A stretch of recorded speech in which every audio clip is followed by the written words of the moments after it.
April 8, 1928.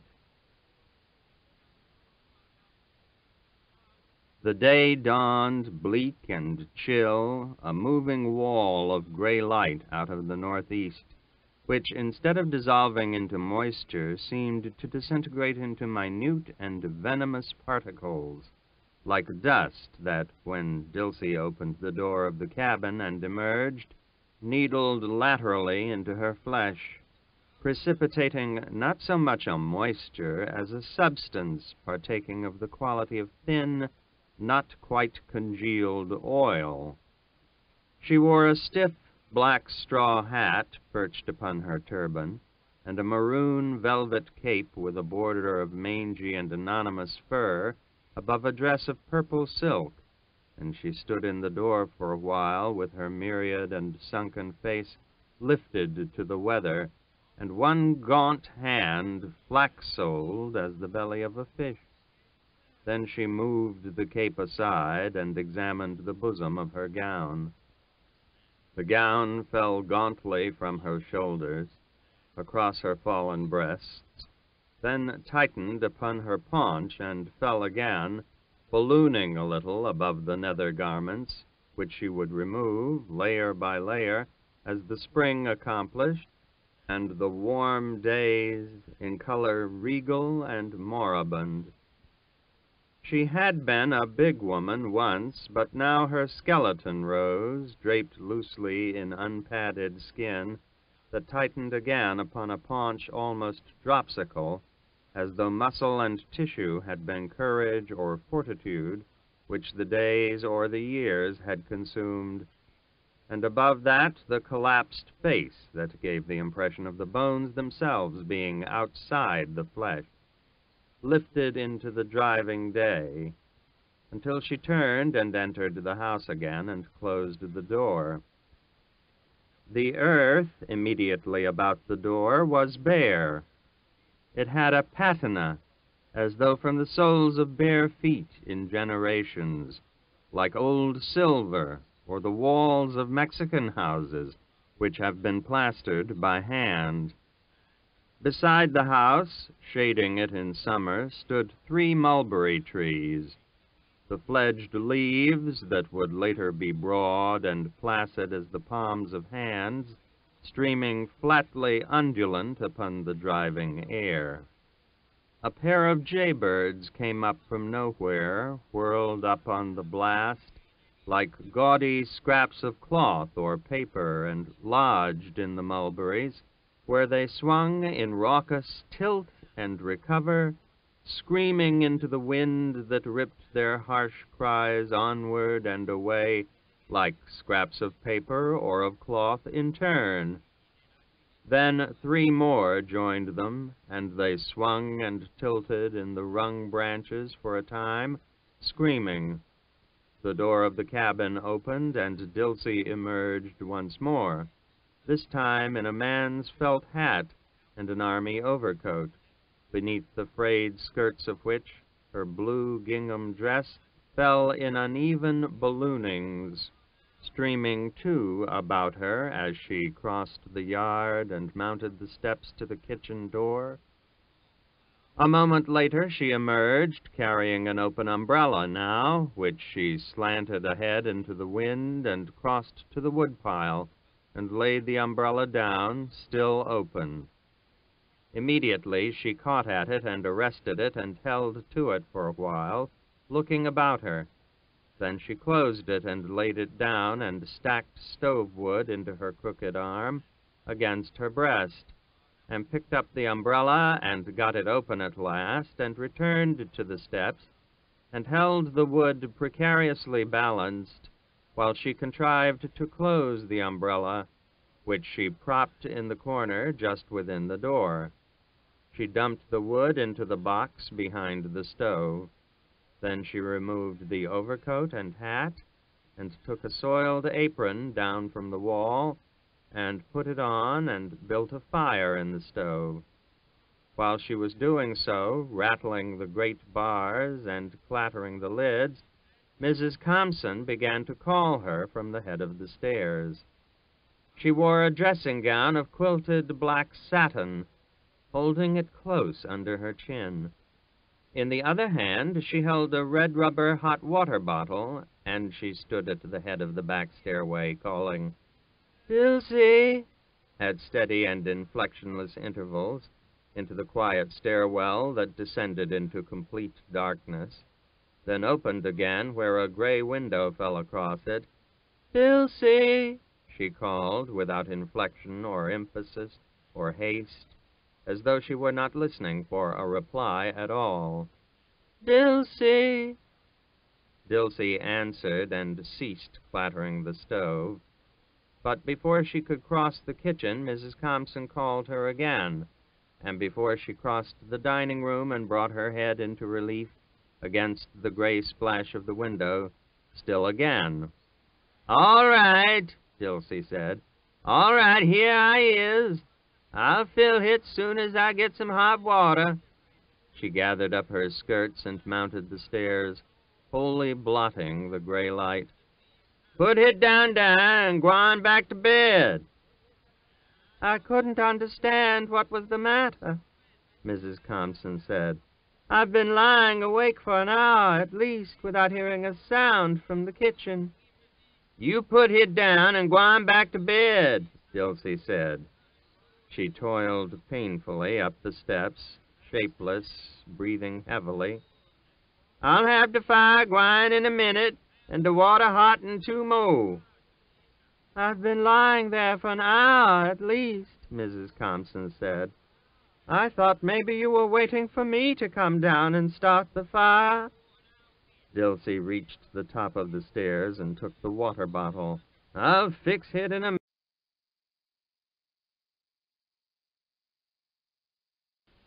"If you permit Luster to do things that interfere with his work, you'll have to suffer for it yourself," Mrs. Compson said. "Jason won't like this if he hears about it. You know he won't." "'Twasn't none of Jason's money," he went on, Dilsey said. "That's one thing, sure." She went on down the stairs. Mrs. Compson returned to her room. As she got into bed again, she could hear Dilsey yet descending the stairs with a sort of painful and terrific slowness that would have become maddening had it not presently ceased beyond the flapping diminishment of the pantry door. She entered the kitchen and built up the fire and began to prepare breakfast. In the midst of this, she ceased and went to the window and looked out toward her cabin. Then she went to the door and opened it and shouted into the driving weather. "Luster!" she shouted, standing to listen, tilting her face from the wind. "You, Luster!" She listened. Then, as she prepared to shout again, Luster appeared around the corner of the kitchen. "Ma'am?" he said innocently, so innocently that Dilsey looked down at him, for a moment motionless, with something more than mere surprise. "Where you at?" she said. "Nowhere," he said. "Jes' in the cellar." "What you doing in the cellar?" she said. "Don't stand there in the rain, fool," she said. "Ain't doing nothing," he said. He came up the steps. "Don't you dare come in this door without an armful of wood," she said. "Here I done had to tote your wood and build your fire both. Didn't I told you not to leave this place last night before that wood box was full to the top?" "I did," Luster said. "I filled it." "What hit gone to, then?" "I don't know. I ain't touched it." "Will you get hit full up now," she said, "and get on up there and see about Benji." She shut the door. Luster went to the woodpile. The 5 jaybirds whirled over the house, screaming, and into the mulberries again. He watched them. He picked up a rock and threw it. "Whoo!" he said. "Get on back to hell where you belong at. 'Tain't Monday yet." He loaded himself mountainously with stove wood. He could not see over it, and he staggered to the steps and up them and blundered crashing against the door, shedding billets. Then Dilsey came and opened the door for him, and he blundered across the kitchen. "You, Luster!" she shouted. But he had already hurled the wood into the box with a thunderous crash. "Ah!" he said. "Is you trying to wake up the whole house?" Dilsey said. She hit him on the back of his head with the flat of her hand. "Go on up dar and get Benji dressed now." "Yes'm," he said. He went toward the outer door. "Where you gwine?" Dilsey said. "I thought I better go round the house and in by the front, so I won't wake up Miss Caroline and them." "You go on up them back stairs like I told you, and get Benji's clothes on him," Dilsey said. "Go on now." "Yes'm," Luster said. He returned and left by the dining-room door. After a while, it ceased to flap. Dilsey prepared to make biscuit. As she ground the sifter steadily above the breadboard, she sang, to herself at first, something without particular tune or words, repetitive, mournful and plaintive, austere, as she ground a faint, steady snowing of flour onto the breadboard. The stove had begun to heat the room and to fill it with murmurous minors of the fire, and presently she was singing louder, as if her voice too had been thawed out by the growing warmth, and then Mrs. Compson called her name again from within the house. Dilsey raised her face as if her eyes could and did penetrate the walls and ceiling, and saw the old woman in her quilted dressing-gown at the head of the stairs, calling her with machine-like regularity.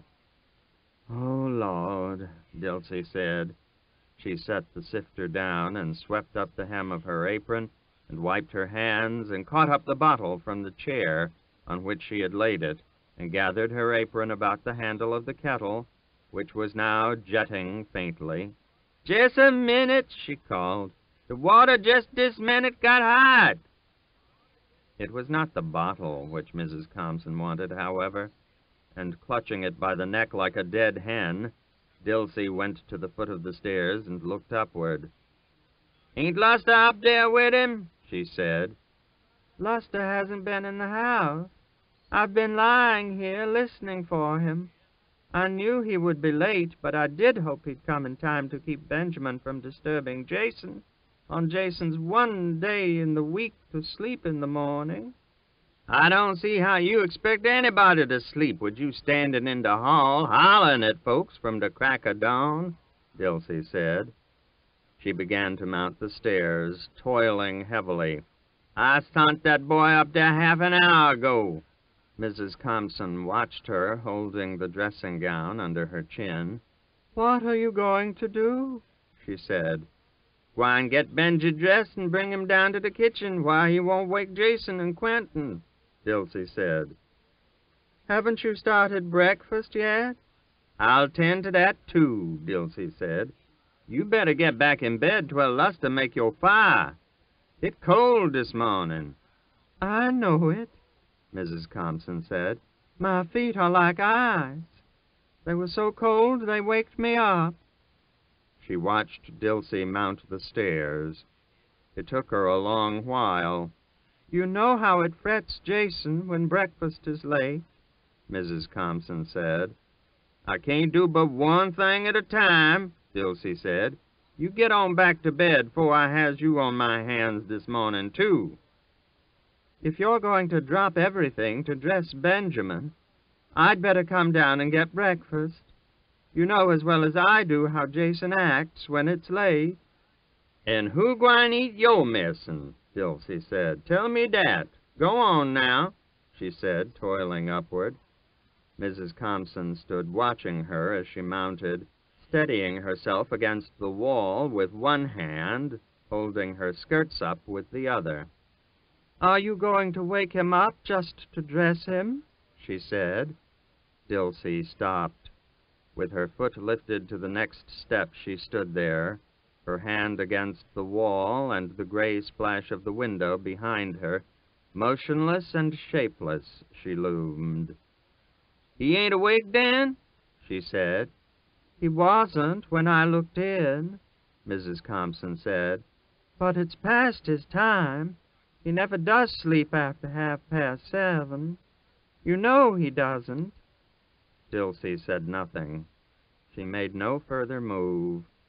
But though she could not see her, save as a blobby shape without depth, Mrs. Compson knew that she had lowered her face a little, and that she stood now like cows do in the rain, holding the empty water bottle by its neck.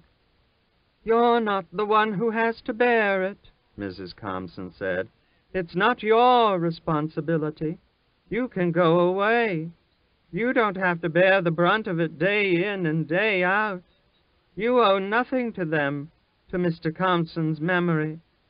I know you have never had any tenderness for Jason. You never tried to conceal it." Dilsey said nothing.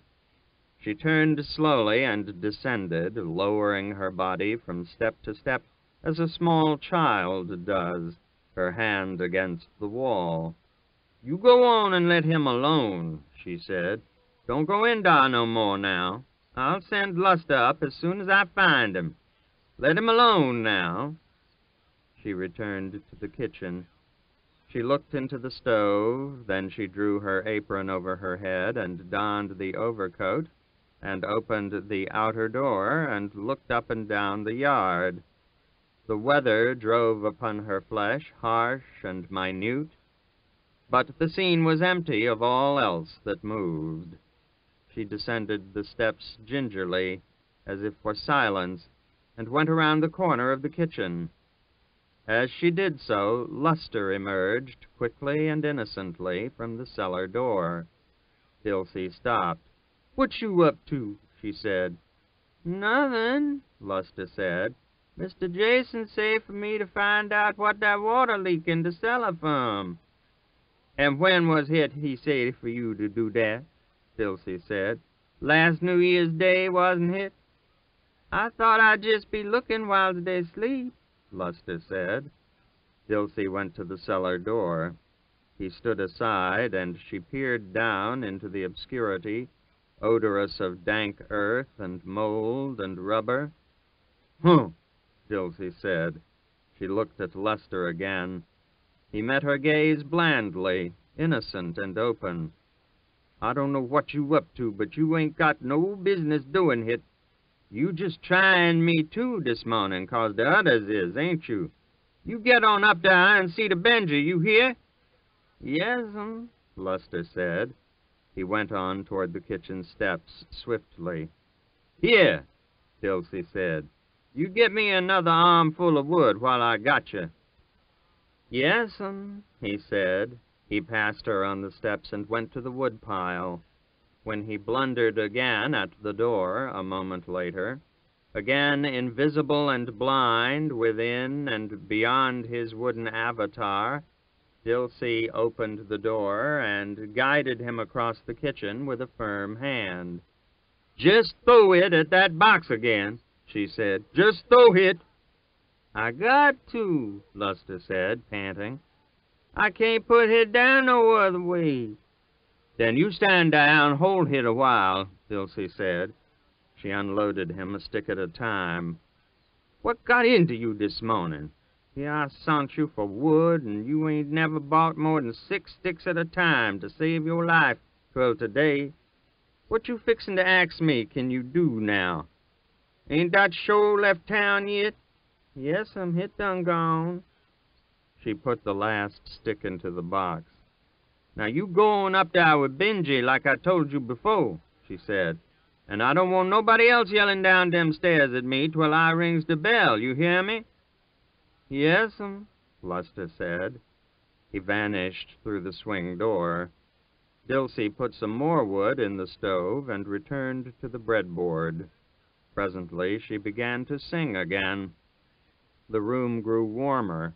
Soon Dilsey's skin had taken on a rich, lustrous quality, as compared with that as of a faint dusting of wood ashes, which both it and Luster's had worn as she moved about the kitchen, gathering about her the raw materials of food, coordinating the meal.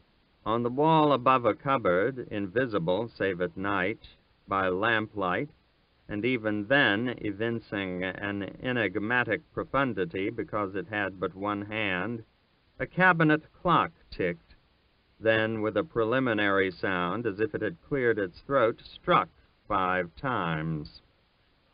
8 o'clock, Dilsey said. She ceased and tilted her head upward, listening, but there was no sound save the clock and the fire. She opened the oven and looked at the pan of bread. Then, stooping, she paused while someone descended the stairs. She heard the feet cross the dining room, then the swing door opened, and Luster entered, followed by a big man who appeared to have been shaped of some substance whose particles would not or did not cohere to one another, or to the frame which supported it. His skin was dead-looking and hairless, dropsical, too. He moved with a shambling gait like a trained bear. His hair was pale and fine. It had been brushed smoothly down upon his brow like that of children in daguerreotypes.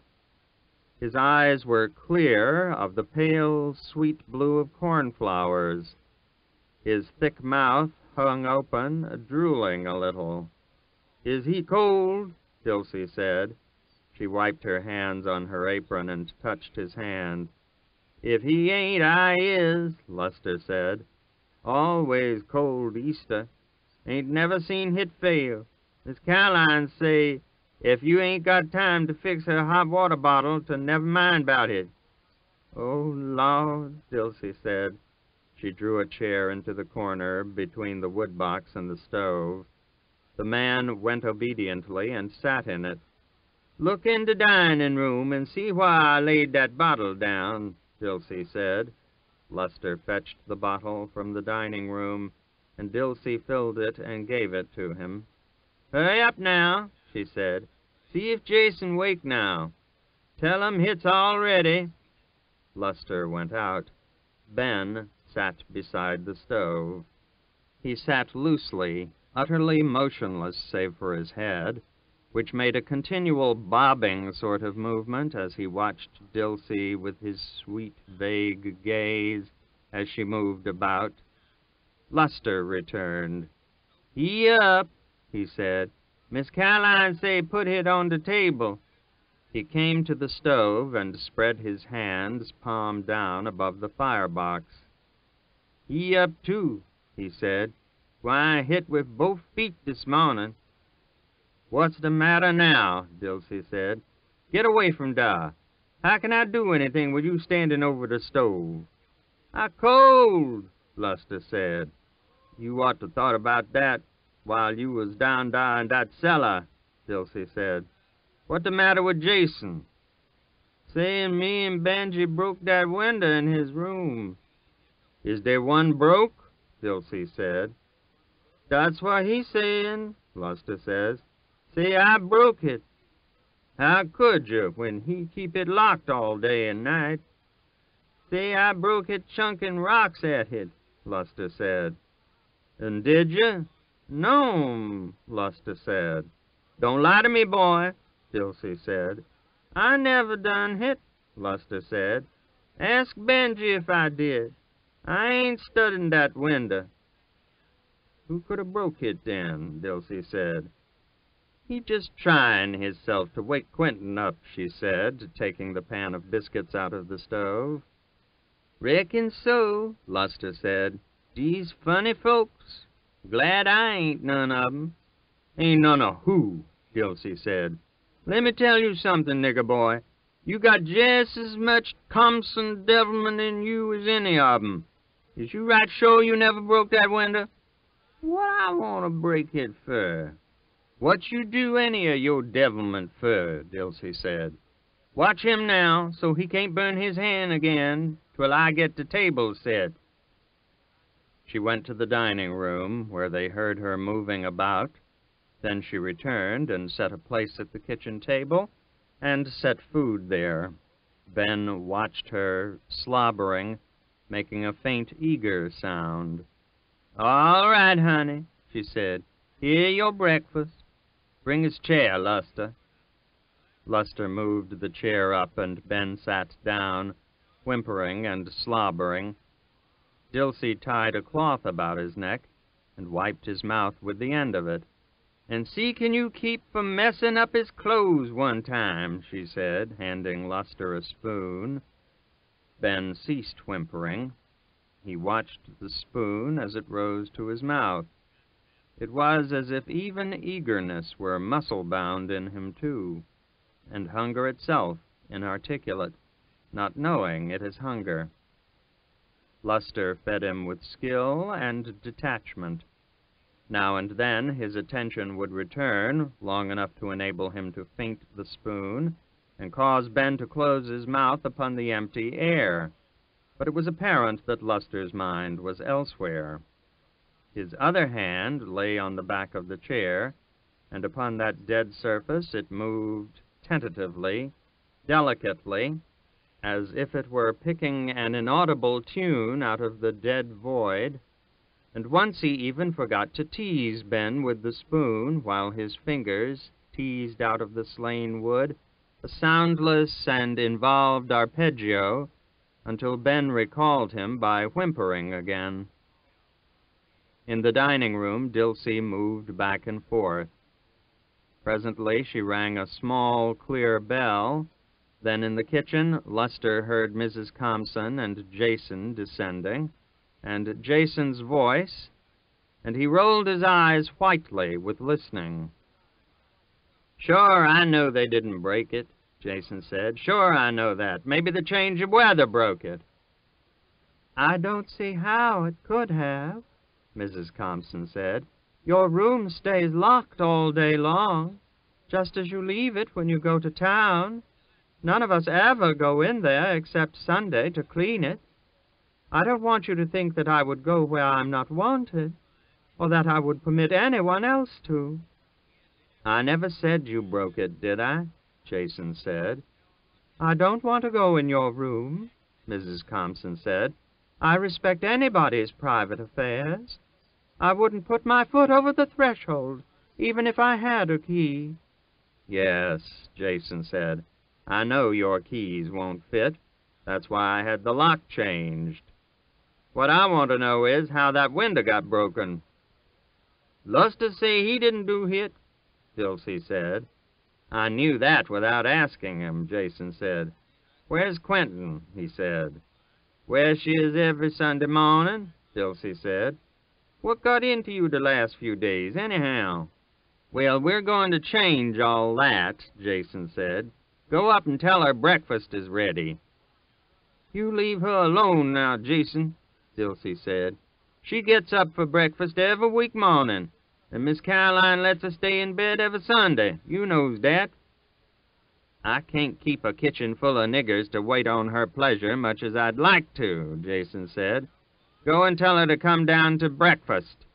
"Ain't nobody have to wait on her," Dilsey said. "I puts her breakfast in the warmer, and she—" "Did you hear me?" Jason said.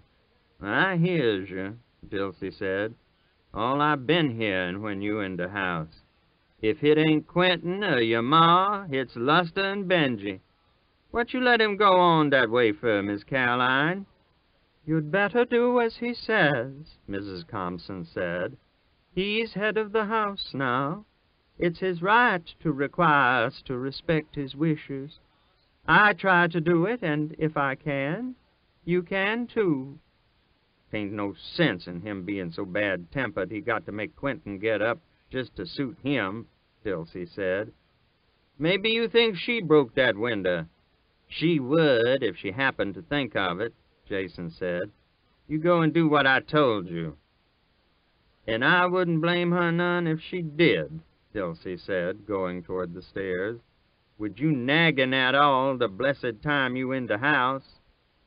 "Hush, Dilsey," Mrs. Compson said. "It's neither your place nor mine to tell Jason what to do. Sometimes I think he is wrong, but I try to obey his wishes for you all's sake. If I'm strong enough to come to the table, Quentin can too." Dilsey went out. They heard her mounting the stairs. They heard her a long while on the stairs. "You got a prize set of servants," Jason said. He helped his mother and himself to food. "Did you ever have one that was worth killing? You must have had some before I was big enough to remember." "I have to humor them," Mrs. Compson said. "I have to depend on them so completely. It's not as if I was strong. I wish I were. I wish I could do all the housework myself. I could at least take that much off your shoulders." "And a fine pigsty we'd live in, too," Jason said. "Hurry up, Dilsey," he shouted. "I know you blame me," Mrs. Compson said, "for letting them off to go to church today." "Go where?" Jason said. "Hasn't that damn show left yet?" "To church," Mrs. Compson said. "The darkies are having a special Easter service. I promised Dilsey 2 weeks ago that they could get off." "Which means we'll eat cold dinner," Jason said, "or none at all." "I know it's my fault," Mrs. Compson said. "I know you blame me." "For what?" Jason said. "You never resurrected Christ, did you?" They heard Dilsey mount the final stair, then her slow feet overhead. "Quentin," she said. When she called the first time, Jason laid his knife and fork down, and he and his mother appeared to wait across the table from one another in identical attitudes. The one cold and shrewd, with close thatched brown hair, curled into 2 stubborn hooks, one on either side of his forehead, like a bartender in caricature, and hazel eyes with black-ringed irises like marbles. The other cold and querulous, with perfectly white hair, and eyes pouched and baffled, and so dark as to appear to be all pupil or all iris. "Quentin," Dilsey said, "get up, honey. They waitin' breakfast on you." "I can't understand how that window got broken," Mrs. Compson said. "Are you sure it was done yesterday? It could have been like that a long time with the warm weather. The upper sash behind the shade like that."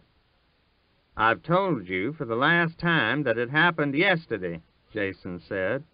"Don't you reckon I know the room I live in? Do you reckon I could have lived in it a week with a hole in the window you could stick your hand?" His voice ceased, ebbed, left him staring at his mother with eyes that for an instant were quite empty of anything. It was as though his eyes were holding their breath while his mother looked at him, her face flaccid and querulous, interminable, clairvoyant, yet obtuse. As they sat so, Dilsey said, "Quentin, don't play with me, honey. Come on to breakfast, honey. They're waiting for you." "I can't understand it," Mrs. Compson said. "It's just as if somebody had tried to break into the house." Jason sprang up. His chair crashed over backward. "What?" Mrs. Compson said, staring at him as he ran past her, and went jumping up the stairs where he met Dilsey.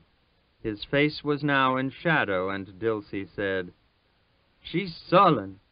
Your ma ain't unlocked." But Jason ran on past her and along the corridor to a door. He didn't call.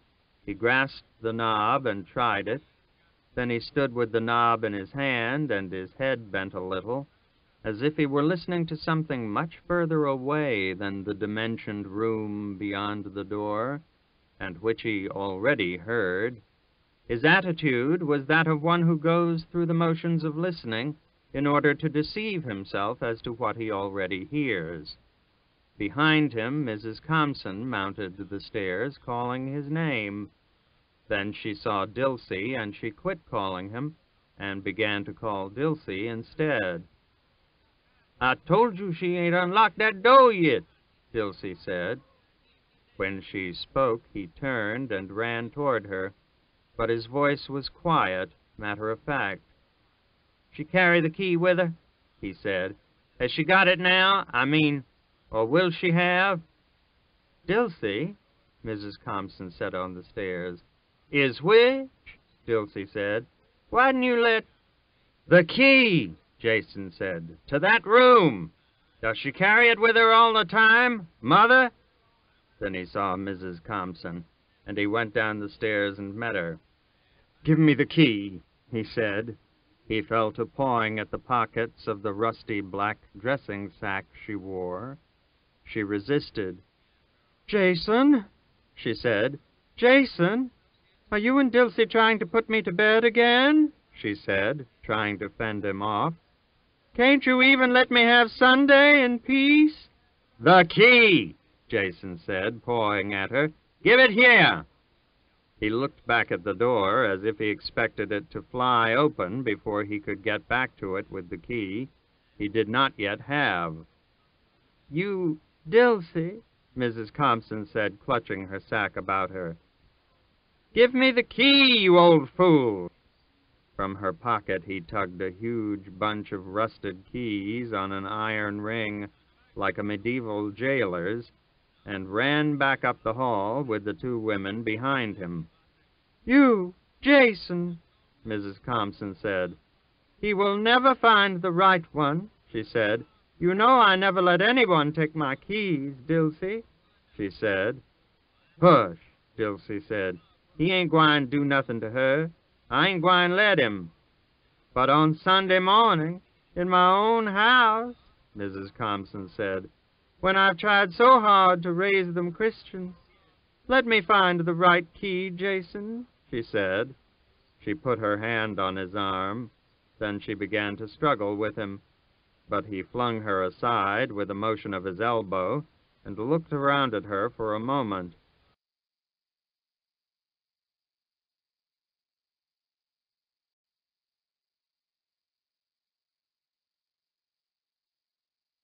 His eyes cold and harried.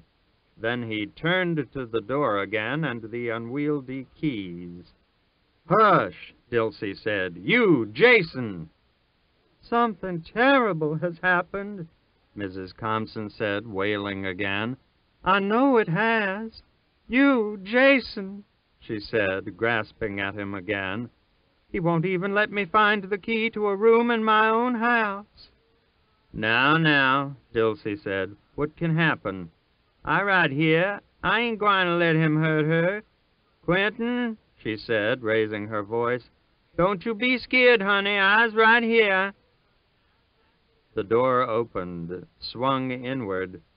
He stood in it for a moment, hiding the room. Then he stepped aside. "Go on," he said in a thick, light voice. They went in. It was not a girl's room. It was not anybody's room.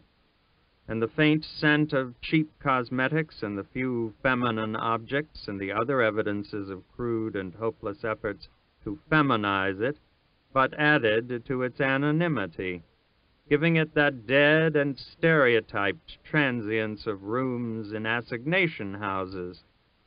The bed had not been disturbed. On the floor lay a soiled undergarment of cheap silk, a little too pink. From a half-open bureau drawer dangled a single stocking. The window was open. A pear tree grew there close against the house. It was in bloom, and the branches scraped and rasped against the house, and the myriad air, driving in the window, brought into the room the forlorn scent of the blossoms. "Dar now," Dilsey said. "Didn't I told you she all right?" "All right?" Mrs. Compson said. Dilsey followed her into the room and touched her. "You come on and lay down now," she said. "I find her in 10 minutes." Mrs. Compson shook her off. "Find the note," she said. "Quentin left a note when he did it." "All right," Dilsey said. "I'll find it. You come on to your room now." "I knew the minute they named her Quentin this would happen," Mrs. Compson said. She went to the bureau and began to turn over the scattered objects there. She went to the bureau and began to turn over the scattered objects there: scent bottles, a box of powder, a chewed pencil, a pair of scissors with one broken blade lying upon a darned scarf, dusted with powder and stained with rouge. "Find the note," she said. "I is," Dilsey said. "You come on now. Me and Jason'll find it. You come on to your room." "Jason," Mrs. Compson said. "Where is he?" She went to the door. Dilsey followed her on down the hall to another door. It was closed. "Jason," she called through the door. There was no answer. She tried the knob. Then she called him again. But there was still no answer, for he was hurling things backward out of the closet: garments, shoes, a suitcase. Then he emerged carrying a sawn section of tongue-and-groove planking, and laid it down and entered the closet again, and emerged with a metal box. He set it on the bed and stood looking at the broken lock, while he dug a key-ring from his pocket and selected a key. And for a time longer he stood with the selected key in his hand, looking at the broken lock. Then he put the keys back in his pocket and carefully tilted the contents of the box out upon the bed. Still carefully he sorted the papers, taking them up one at a time and shaking them. Then he upended the box and shook it too, and slowly replaced the papers and stood again, looking at the broken lock with the box in his hands and his head bent. Outside the window he heard some jaybirds swirl, shrieking past and away, their cries whipping away along the wind, and an automobile passed somewhere and died away also. His mother spoke his name again beyond the door, but he didn't move. He heard Dilsey lead her away up the hall, and then a door closed. Then he replaced the box in the closet and flung the garments back into it and went downstairs to the telephone.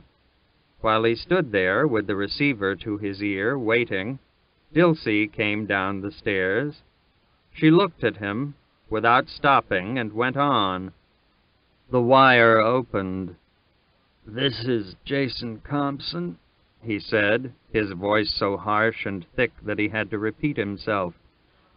"Jason Compson," he said, controlling his voice. "Have a car ready, with a deputy if you can't go, in 10 minutes. I'll be there." "What?" "Robbery.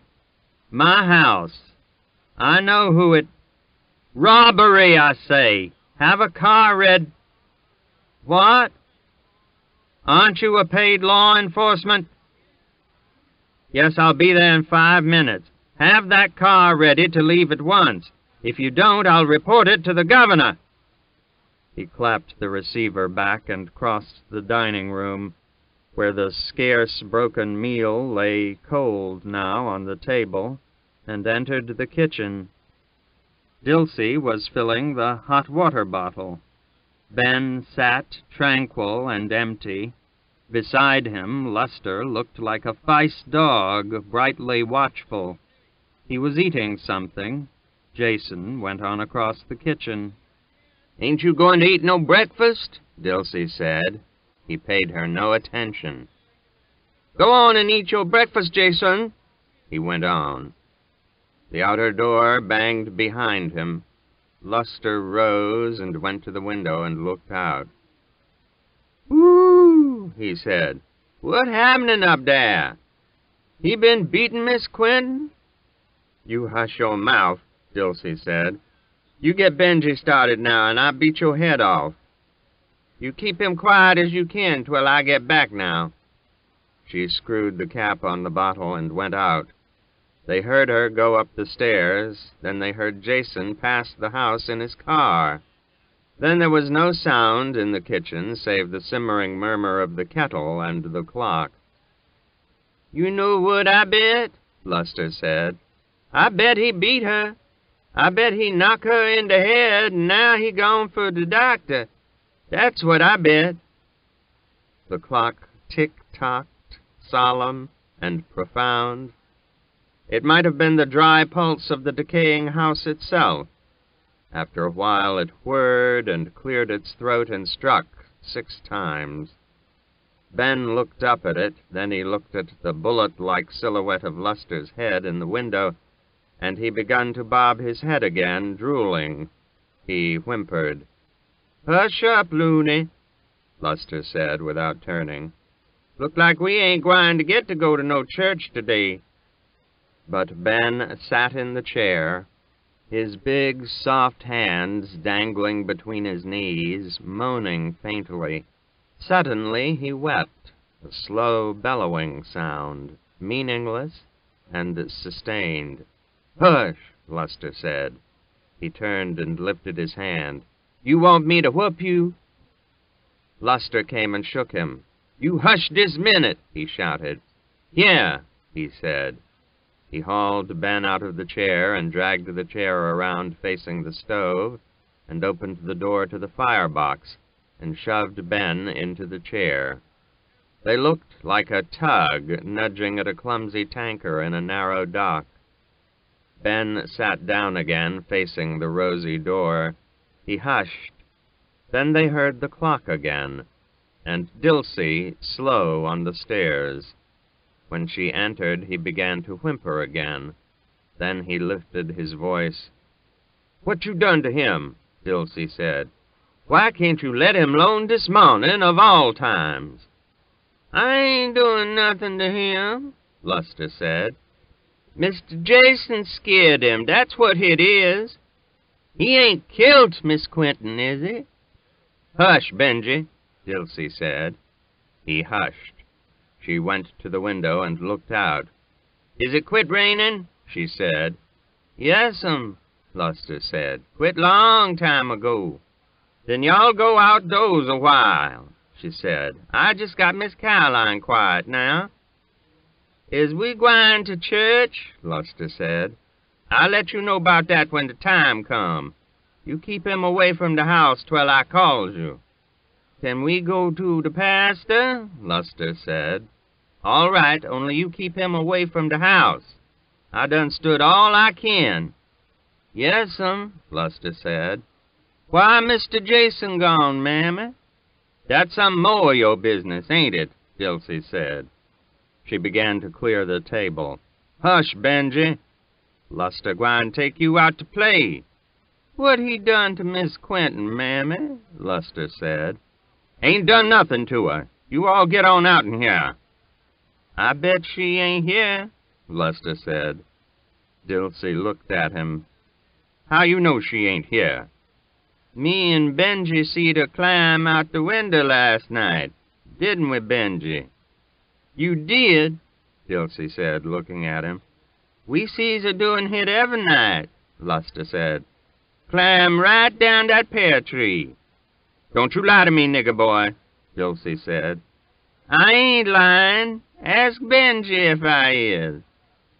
"Why didn't you say something about it, then?" "'Twan't none of my business," Luster said. "I ain't gwine get mixed up in white folks' business. Come on here, Benji. Let's go outdoors." They went out. Dilsey stood for a while at the table. Then she went and cleared the breakfast things from the dining room, and ate her breakfast and cleaned up the kitchen. Then she removed her apron and hung it up and went to the foot of the stairs and listened for a moment. There was no sound. She donned the overcoat and the hat and went across to her cabin. The rain had stopped. The air now drove out of the southeast, broken overhead into blue patches. Upon the crest of a hill, beyond the trees and roofs and spires of town, sunlight lay like a pale scrap of cloth, was blotted away. Upon the air a bell came. Then, as if at a signal, other bells took up the sound and repeated it. The cabin door opened, and Dilsey emerged, again in the maroon cape and the purple gown, and wearing soiled white elbow-length gloves and minus her headcloth now. She came into the yard and called Luster. She waited a while, then she went to the house and around it to the cellar door, moving close to the wall, and looked into the door. Ben sat on the steps. Before him Luster squatted on the damp floor. He held a saw in his left hand. The blade sprung a little by pressure of his hand, and he was in the act of striking the blade with the worn wooden mallet with which he had been making beaten biscuits for more than 30 years. The saw gave forth a single sluggish twang that ceased with lifeless alacrity, leaving the blade in a thin, clean curve between Luster's hand and the floor. Still inscrutable, it bellied.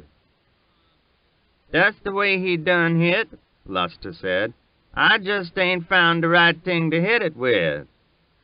"That's what you doin', is it?" Dilsey said. "Bring me that mallet," she said.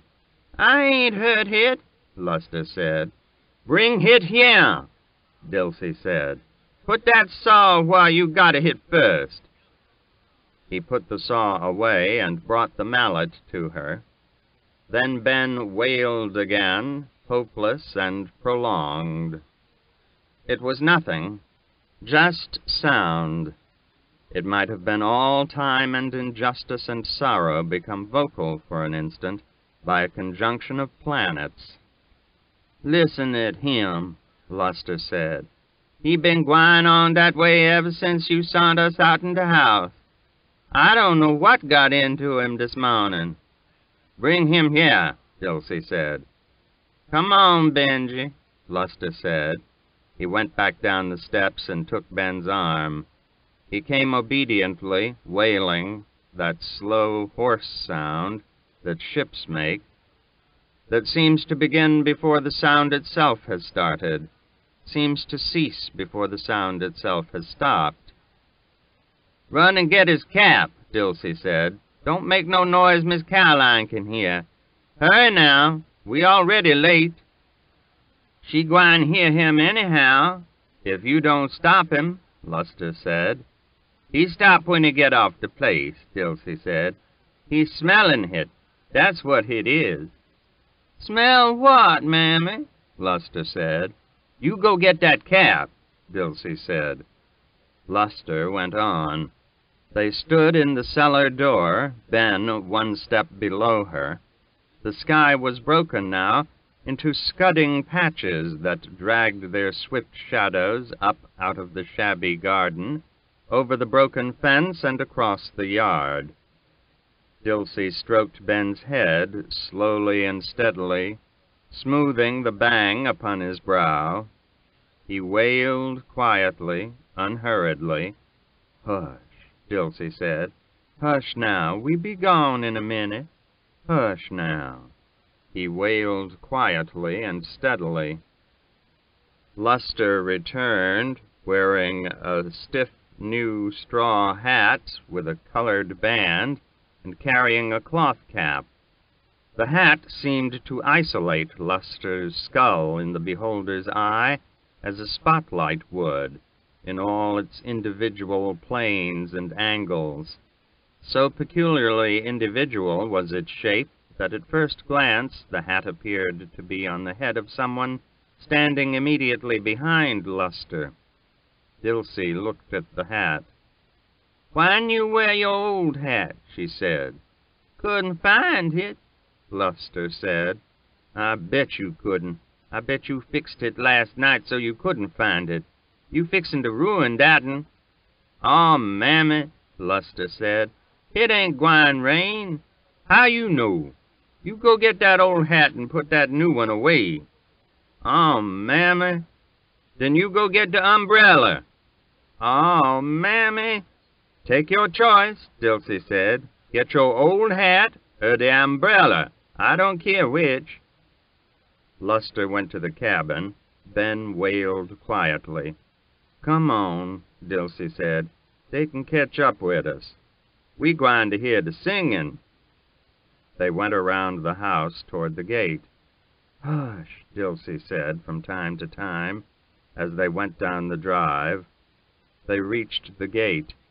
Dilsey opened it. Luster was coming down the drive behind them, carrying the umbrella. A woman was with him. "Here they come," Dilsey said. They passed out the gate. "Now, den," she said, then ceased. Luster and his mother overtook them. Broney wore a dress of bright blue silk and a flowered hat.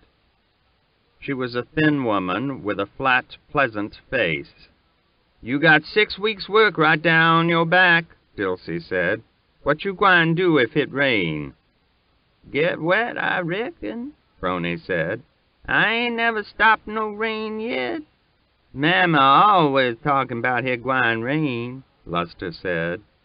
"If I don't worry about y'all, I don't know who is," Dilsey said. "Come on, we already late." "Reverend Shegog gwine preach today," Broney said. "Is?" Dilsey said. "Who him?" "He from St. Louis," Broney said. "That big preacher." Dilsey said. "What they needs is a man can put the fear of God into these here trifling young niggers." "Reverend Shegog can do that," Broney said. "So they tells." They went on along the street. Along its quiet length, white people in bright clumps moved churchward under the windy bells, walking now and then in the random and tentative sun. The wind was gusty out of the southeast, chill and raw after the warm days. "I wish you wouldn't keep on bringing him to church, Mammy," Broney said. "Folks talking." "What folks?" Dilsey said. "I hears 'em," Broney said. "And I know what kind of folks," Dilsey said.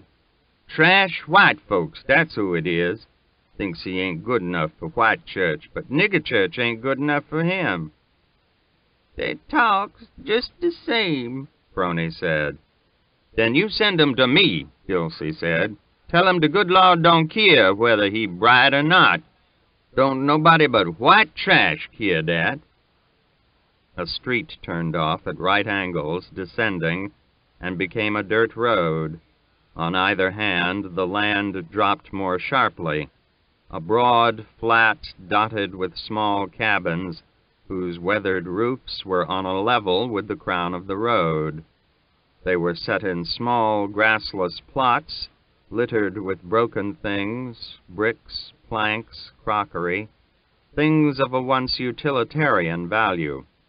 What growth there was consisted of rank weeds, and the trees were mulberries and locusts and sycamores, trees that partook also of the foul desiccation which surrounded the houses, trees whose very burgeoning seemed to be the sad and stubborn remnant of September, as if even spring had passed them by, leaving them to feed upon the rich and unmistakable smell of Negroes in which they grew.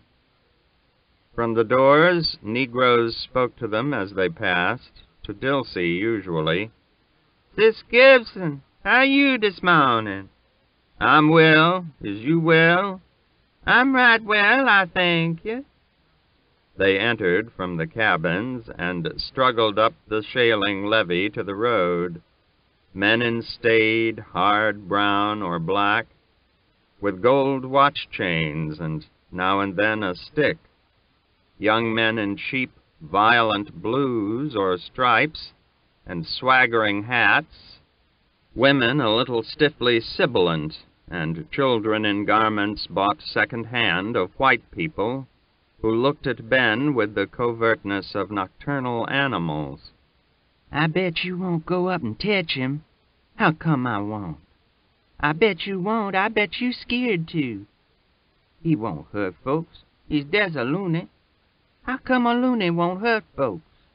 "That'n won't. I tetched him." "I bet you won't now." "Case Miss Dilsey lookin'. You won't no ways. He don't hurt folks. He's des a loony." And steadily the older people, speaking to Dilsey, though unless they were quite old, Dilsey permitted Phroney to respond. "Mammy ain't feelin' well this mornin'. That's too bad. But Reverend Shegog'll cure dat. He give her the comfort and the unburdening." The road rose again to a scene like a painted backdrop, notched into a cut of red clay crowned with oaks. The road appeared to stop short off, like a cut ribbon. Beside it, a weathered church lifted its crazy steeple like a painted church, and the whole scene was as flat and without perspective as a painted cardboard set upon the ultimate edge of the flat earth, against the windy sunlight of space and April, and a mid-morning filled with bells.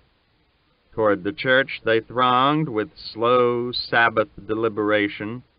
The women and children went on in. The men stopped outside and talked in quiet groups until the bell ceased ringing. Then they too entered. The church had been decorated with sparse flowers from kitchen gardens and hedgerows, and with streamers of colored crepe paper. Above the pulpit hung a battered Christmas bell, the accordion sort that collapses. The pulpit was empty, though the choir was already in place, fanning themselves, although it was not warm. Most of the women were gathered on one side of the room. They were talking. Then the bell struck one time, and they dispersed to their seats, and the congregation sat for an instant expectant. The bell struck again one time. The choir rose and began to sing, and the congregation turned its head as one, as 6 small children, 4 girls with tight pigtails bound with small scraps of cloth like butterflies, and 2 boys with close-snapped heads entered and marched up the aisle, strung together in a harness of white ribbons and flowers, and followed by 2 men in single file. The second man was huge, of a light coffee color, imposing in a frock coat and white tie. His head was magisterial and profound. His neck rolled above his collar in rich folds, but he was familiar to them, and so the heads were still reverted when he had passed, and it was not until the choir ceased singing that they realized that the visiting clergyman had already entered. And when they saw the man who had preceded their minister enter the pulpit, still ahead of him, an indescribable sound went up, a sigh, a sound of astonishment and disappointment. The visitor was undersized in a shabby alpaca coat. He had a wizened black face like a small aged monkey. And all the while that the choir sang again, and while the 6 children rose and sang in thin, frightened, tuneless whispers, they watched the insignificant-looking man sitting, dwarfed and countrified by the minister's imposing bulk, with something like consternation. They were still looking at him with consternation and unbelief when the minister rose and introduced him in rich, rolling tones whose very unction served to increase the visitor's insignificance. "And they brung that all the way from St. Louis," Phroney whispered. "I've knowed the Lord to use fewer tools than that," Dilsey said. "Hush now," she said to Ben. "They're fixin' to sing again in a minute." When the visitor rose to speak, he sounded like a white man. His voice was level and cold. It sounded too big to have come from him, and they listened at first through curiosity, as they would have to a monkey talking. They began to watch him as they would a man on a tightrope. They even forgot his insignificant appearance in the virtuosity with which he ran and poised and swooped upon the cold, inflectionless wire of his voice, so that at last, when with a sort of swooping glide he came to rest again, and his monkey body as reft of all motion as a mummy or an emptied vessel, the congregation sighed, as if it waked from a collective dream and moved a little in its seats. Behind the pulpit the choir fanned steadily. Dilsey whispered, "Hush now, they fixin' to sing in a minute." Then a voice said, "Brethren!" The preacher had not moved. His arm lay yet across the desk, and he still held that pose, while the voice died in sonorous echoes between the walls. It was as different as day and dark from his former tone, with a sad, timbrous quality, like an alto horn, sinking into their hearts and speaking there again when it had ceased in fading and cumulate echoes. "Brethren and sistern," it said again.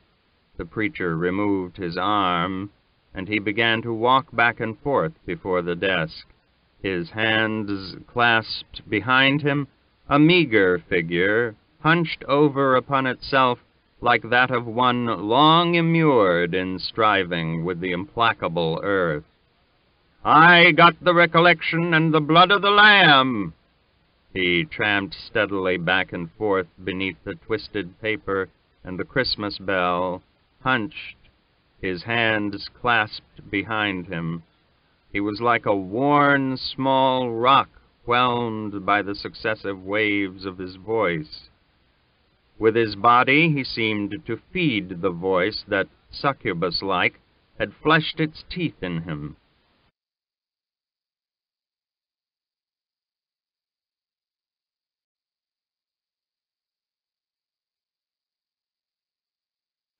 And the congregation seemed to watch with its own eyes, while the voice consumed him, until he was nothing, and they were nothing, and there was not even a voice, but instead their hearts were speaking to one another, enchanting measures beyond the need for words. So that when he came to rest against the reading desk, his monkey face lifted, and his whole attitude, that of a serene, tortured crucifix, that transcended its shabbiness and insignificance, and made it of no moment. A long, moaning expulsion of breath rose from them, and a woman's single soprano, "Yes, Jesus!"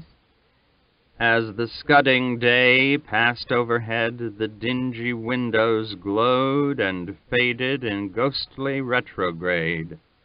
A car passed along the road outside, laboring in the sand, died away. Dilsey sat bolt upright, her hand on Ben's knee. 2 tears slid down her fallen cheeks, in and out of the myriad coruscations of immolation and abnegation and time. "Brethren," the minister said in a harsh whisper, without moving. "Yes, Jesus," the woman's voice said, hushed yet. "Brethren and sistern," his voice rang again with the horns. He removed his arm and stood erect and raised his hands. "I got the rediction and the blood of the Lamb." They did not mark just when his intonations, his pronunciation became negroid. They just sat swaying a little in their seats as the voice took them into itself. "When the long, cold, oh, I tells you, brethren, when the long, cold, I sees the light, and I sees the word, poor sinner. They passed away in Egypt, the swinging chariots. The generations passed away. Was a rich man, were he now? Oh, brethren, was a poor man, why he now? Oh, sistern, oh, I tells you, if you ain't got the milk and the dew of the old salvation when the long cold years rolls away. Yes, Jesus, I tells you, brethren, and I tells you, sistern, there'll come a time, poor sinners saying, let me lay down with the Lord, let me lay down my load. Then what Jesus gwine say, oh brethren, oh sistern, is you got the reliction in the blood of the Lamb, case I ain't gwine load down heaven. He fumbled in his coat and took out a handkerchief and mopped his face. A low, concerted sound rose from the congregation. The woman's voice said, Yes, Jesus, Jesus. Brethren, look at them little children sitting there. Jesus was like that once. He mammy suffered the glory and the pangs. Sometime maybe she held him at the nightfall, whilst the angels singing him to sleep. Maybe she look out the door and see the Roman police passing. He tramped back and forth, mopping his face. Listen, brethren, I sees the day. Mary setting in the door with Jesus on her lap, the little Jesus. Like them chillin' die, the little Jesus. I hears the angels singing the peaceful songs and the glory. I sees the closing eyes, sees Mary jump up, sees the soldier face. We gwine to kill, we gwine to kill, we gwine to kill you, little Jesus. I hears the weeping and the lamentation of the poor mammy without the salvation and the word of God.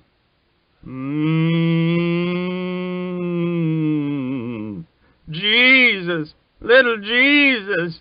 And another voice rising, I sees, oh Jesus, oh, I sees. And still another, without words, like bubbles rising in water. I sees it, brethren, I sees it, sees the blasting, blinding sight. I sees Calvary with the sacred trees, sees the thief and the murderer and the least of these. I hears the boasting and the bragging. If you be Jesus, lift up your tree and walk.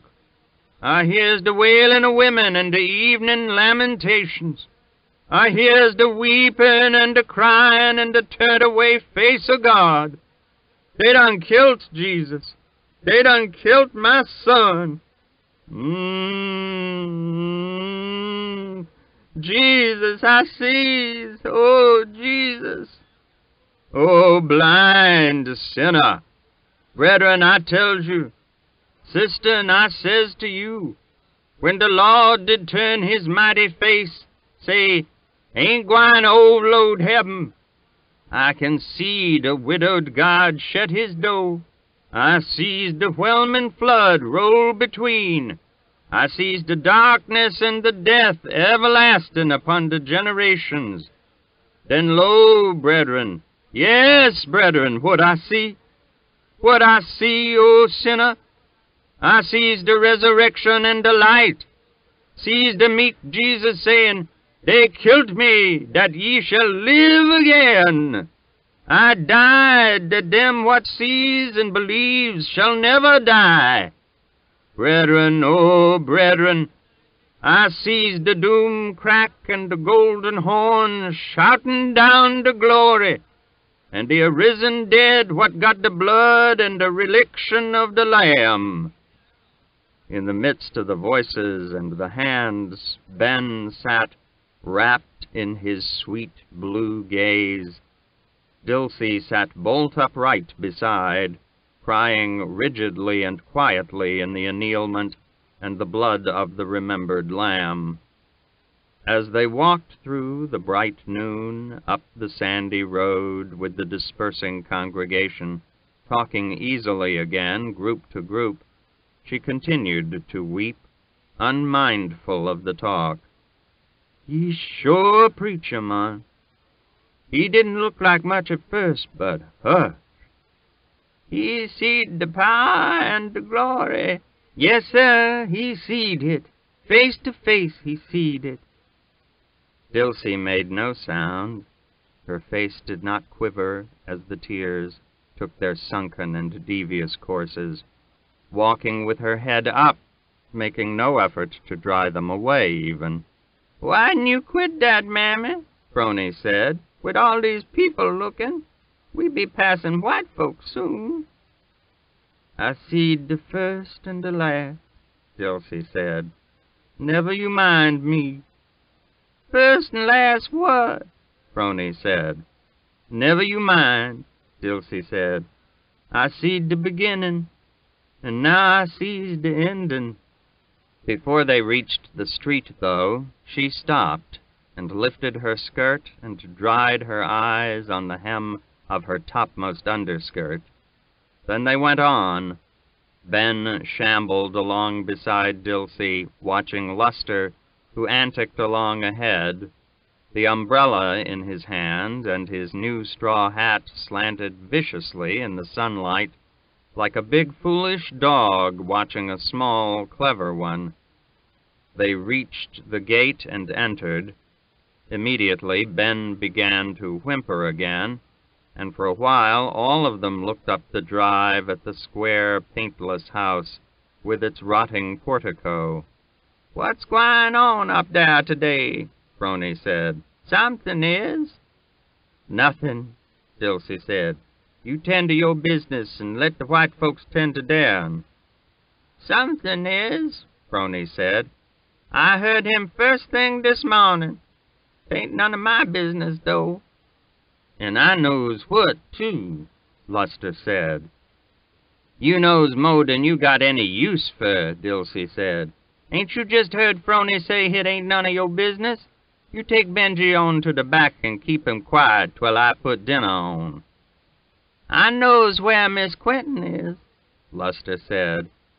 "Then just keep it," Dilsey said. "Soon as Quentin need any of your advice, I'll let you know. Y'all go on and play in the back now. You know what gwine happen soon as they start playing that ball over yonder," Luster said. "They won't start for a while yet. By that time T.P. be here to take him riding.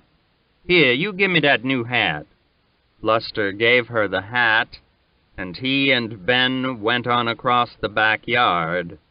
Ben was still whimpering, though not loud. Dilsey and Phroney went to the cabin. After a while, Dilsey emerged, again in the faded calico dress, and went to the kitchen. The fire had died down. There was no sound in the house. She put on the apron and went upstairs. There was no sound anywhere. Quentin's room was as they had left it. She entered and picked up the undergarment and put the stocking back in the drawer and closed it. Mrs. Compson's door was closed. Dilsey stood beside it for a moment, listening. Then she opened it and entered a pervading reek of camphor. The shades were drawn, the room in half-light, and the bed, so that at first she thought Mrs. Compson was asleep and was about to close the door when the other spoke. "Well," she said, "what is it?" "It's me," Dilsey said. "You want anything?" Mrs. Compson didn't answer. After a while, without moving her head at all, she said, "Where's Jason?" "He ain't come back yet," Dilsey said. "What you want?" Mrs. Compson said nothing. Like so many cold, weak people, when faced at last by the incontrovertible disaster, she exhumed from somewhere a sort of fortitude, strength. In her case, it was an unshakable conviction regarding the yet unplumbed event. "Well," she said presently, "did you find it?" "Find what? What you talking about?" "The note. At least she would have enough consideration to leave a note. Even Quentin did that." "What you talking about?" Dilsey said. "Don't you know she all right? I bet she walking right in this door before dark." "Fiddlesticks," Mrs. Compson said. "It's in the blood. Like uncle, like niece, or mother. I don't know which would be the worst. I don't seem to care. What you keep on talking that way for? Dilsey said. Would she want to do anything like that for? I don't know. What reason did Quentin have? Under God's heaven, what reason did he have? It can't be simply to flout and hurt me. Whoever God is, he would not permit that. I'm a lady. You might not believe that from my offspring, but I am. You just wait and see, Dilsey said. She be here by night, right down her bed. Mrs. Compson said nothing. The camphor-soaked cloth lay upon her brow. The black robe lay across the foot of the bed. Dilsey stood with her hand on the doorknob. Well, Mrs. Compson said, what do you want? Are you going to fix some dinner for Jason and Benjamin or not? Jason ain't come yet, Dilsey said. I gwine fix something. You sure you don't want nothing? Your bottle's still hot enough? You might hand me my Bible. I give it to you this morning before I left. You laid it on the edge of the bed. How long did you expect it to stay there? Dilsey crossed to the bed and groped among the shadows beneath the edge of it and found the Bible face down. She smoothed the bent pages and laid the book on the bed again. Mrs. Compson didn't open her eyes. Her hair and the pillow were the same color. Beneath the wimple of the medicated cloth, she looked like an old nun praying. Don't put it there again, she said, without opening her eyes. That's where you put it before. Do you want me to have to get out of bed to pick it up? Dilsey reached the book across her and laid it on the broad side of the bed. You can't see to read nowadays, she said. You want me to raise the shade a little? No, let them alone. Go on and fix Jason something to eat. Dilsey went out. She closed the door and returned to the kitchen. The stove was almost cold. While she stood there, the clock above the cupboard struck 10 times. 1 o'clock, she said aloud.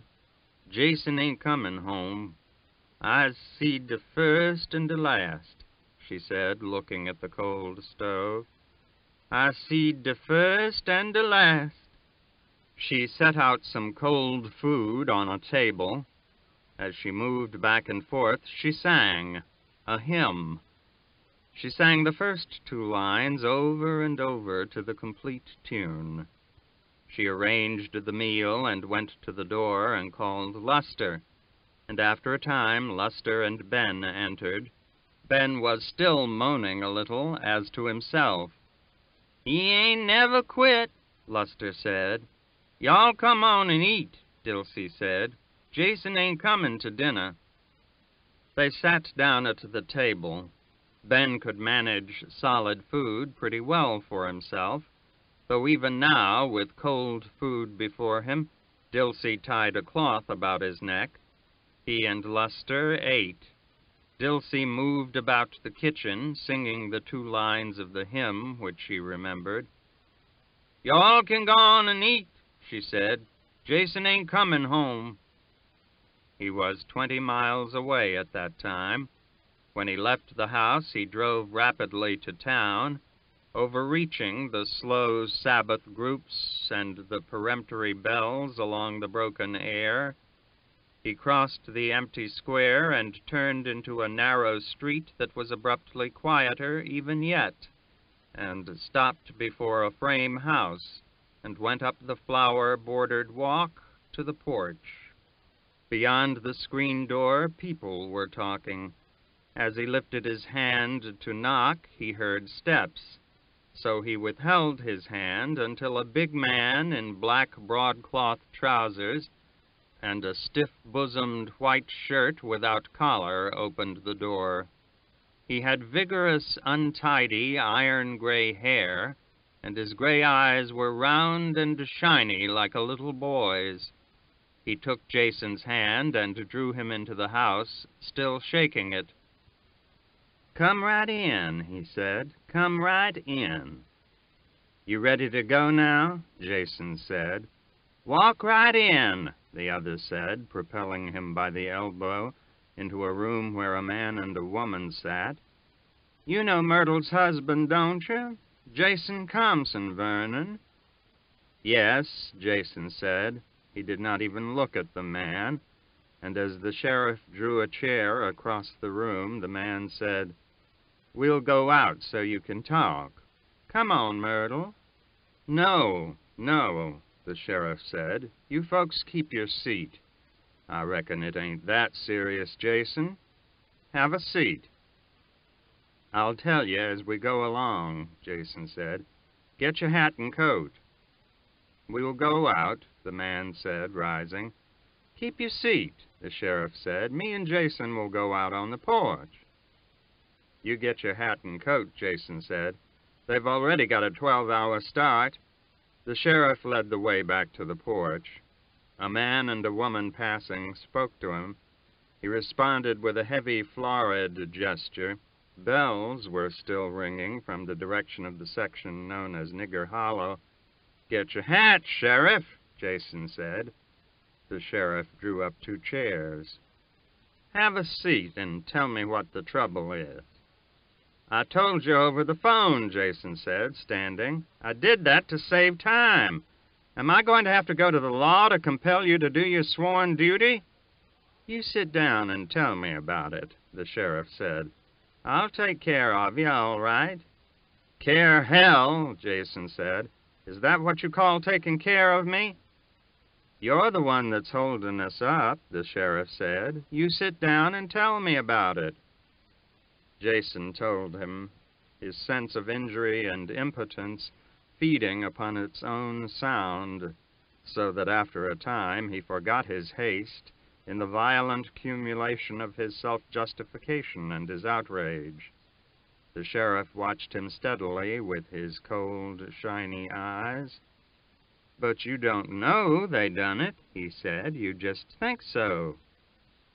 "Don't know," Jason said, "when I spent 2 damn days chasing her through alleys, trying to keep her away from him, after I told her what I'd do to her if I ever caught her with him, and you say I don't know that little bit—" "Now then," the sheriff said, "that'll do. That's enough of that." He looked out across the street, his hands in his pockets. "And when I come to you, a commissioned officer of the law," Jason said. "That shows in Motston this week," the sheriff said. "Yes," Jason said.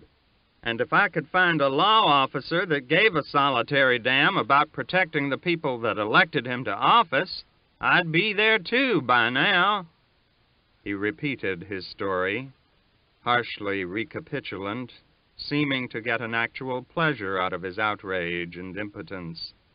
The sheriff did not appear to be listening at all.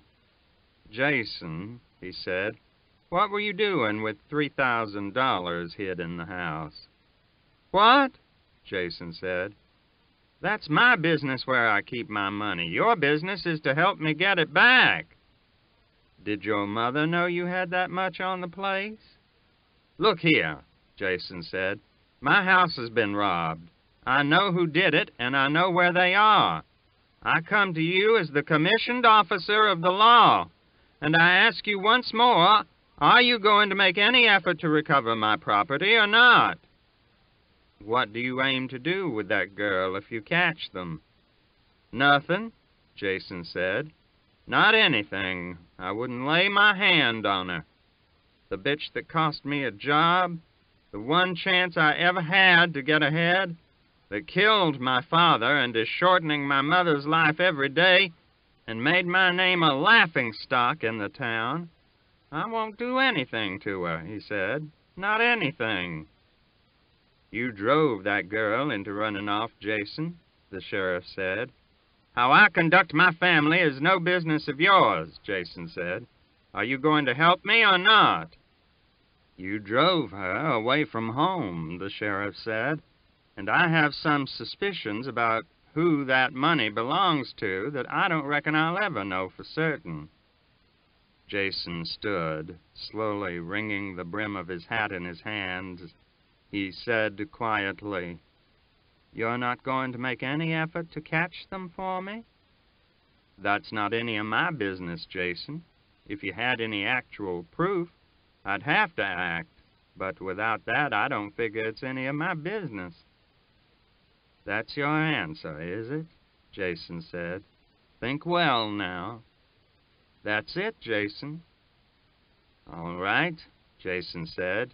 He put his hat on.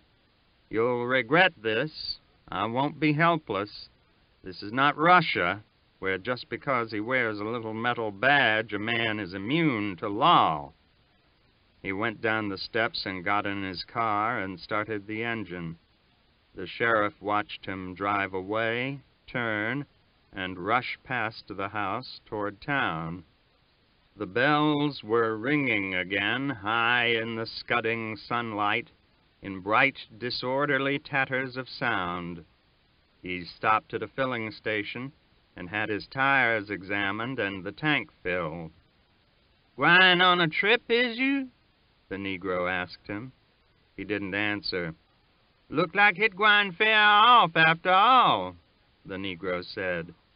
"Fair off hell," Jason said. "It'll be raining like hell by 12 o'clock. He looked at the sky, thinking about rain, about the slick clay roads, himself stalled somewhere, miles from town.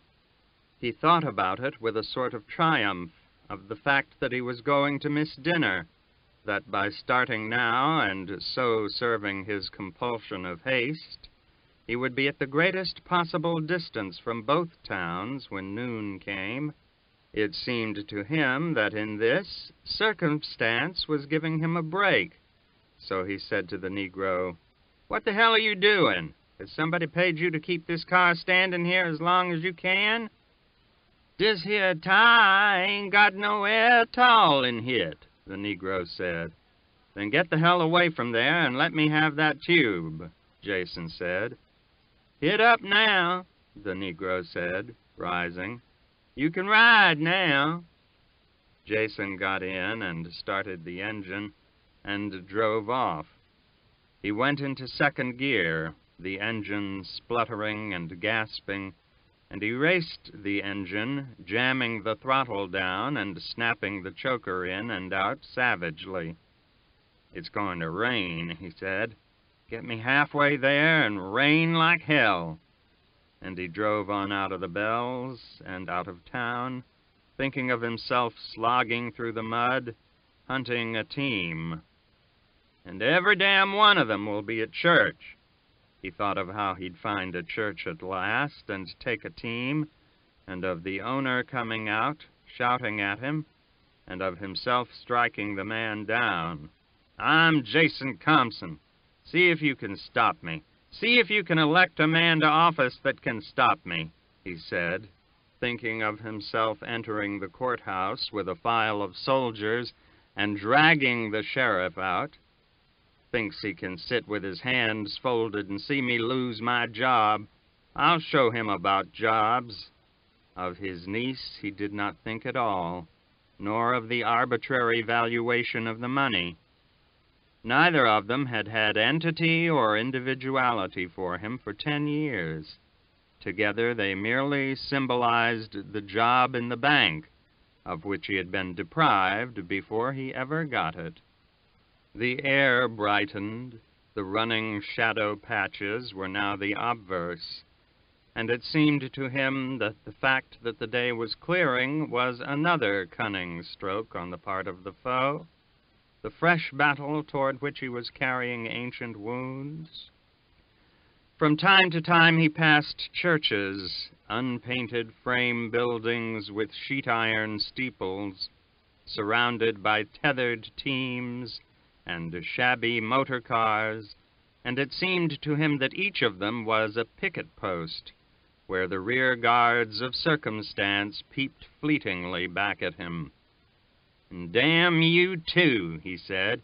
"See if you can stop me," thinking of himself, his file of soldiers with the manacled sheriff in the rear, dragging omnipotence down from his throne if necessary, of the embattled legions of both hell and heaven through which he tore his way and put his hands at last on his fleeing niece.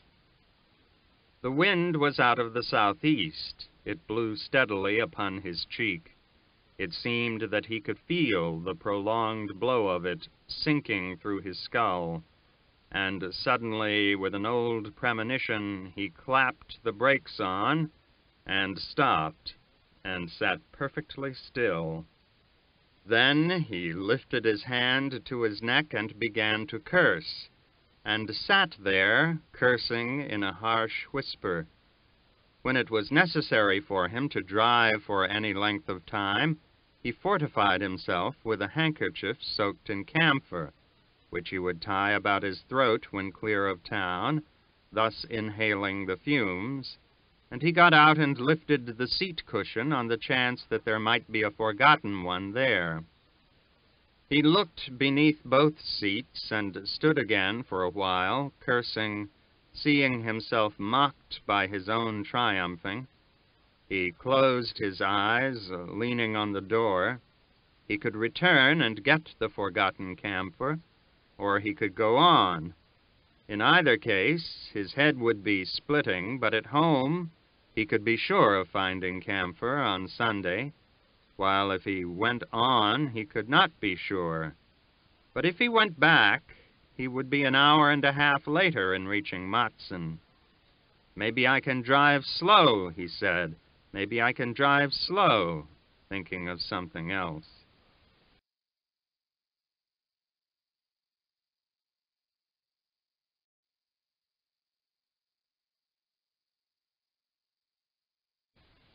He got in and started. "I'll think of something else," he said. So he thought about Lorraine. He imagined himself in bed with her, only he was just lying beside her, pleading with her to help him, though he thought of the money again, and that he had been outwitted by a woman, a girl. If he could just believe it was the man who had robbed him, but to have been robbed of that which was to have compensated him for the lost job, by the very symbol of the lost job itself, and worst of all, by a bitch of a girl. He drove on, shielding his face from the steady wind with the corner of his coat. He could see the opposed forces of his destiny and his will drawing swiftly together now, toward a junction that would be irrevocable. He became cunning. "I can't make a blunder," he told himself. There would be just one right thing without alternatives. He must do that. He believed that both of them would know him on sight, while he'd have to trust to seeing her first, unless the man still wore the red tie. And the fact that he must depend on that red tie seemed to be the sum of the impending disaster. He could almost smell it, feel it above the throbbing of his head. He crested the final hill. Smoke lay in the valley, and roofs, a spire or two above trees. He drove down the hill and into the town, slowing, telling himself again of the need for caution, to find where the tent was located first. He could not see very well now, and he knew that it was the disaster which kept telling him to go directly and get something for his head. At a filling station, they told him that the tent was not up yet, but that the show cars were on a siding at the station. He drove there. 2 gaudily painted Pullman cars stood on the track. He reconnoitered them before he got out.